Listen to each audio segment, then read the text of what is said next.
ও বৌমা, কি করবো মা? তুই খাবো, আমাদের খেতে না, খিদে লাগছে আমার। যাও তো, সারাদিন শুধু খাই খাই খাই খাই। খিদে লাগছে যে মাথা ঘুরেছে।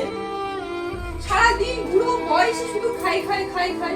সারাক্ষণ শুধু খাই খাই খাই। তা আমার খিদে লাগেনি? আমি কি করবো? খিদে লাগেনি আমার?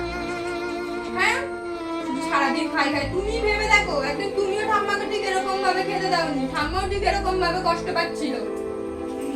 কি করছিলাম আমি? নিজে ভেবে দেখো কি করছিলে। প্রেম করতে তো তুমি দুঃখের সীমার দেরি করবে। হ্যাঁ হ্যাঁ হোক, দেখিস তোকে কি হবে, দেখি শিয়াল কুকুর কাঁদবে। কাঁদু, তুই তোর অভিশাপে আমার কিছু যায় আসে না। হবে হবে। হ্যাঁ, ও তোর মনে আছে সে কথা? হ্যাঁ, মনে থাকবে না কি হয়েছে? সেই সময় আমি কিছু বলতে পারিনি, শুধু চুপ করে দেখছিলাম। ভগবান, আমি একদিন এরকম করছিলাম আমার শাশুড়ির সাথে। তা তোমাদেরকে বলছি সবাইকে, কেউ যদি আমার শাশুড়ির সাথে এরকম করো না, তাহলে সব ঘরে কিন্তু এরকম নাতি বউ আসবে, এসে সব ঘরে সবাইকে এরকম ঠাকমা দিদিমার হয়ে প্রতিবাদ করবে।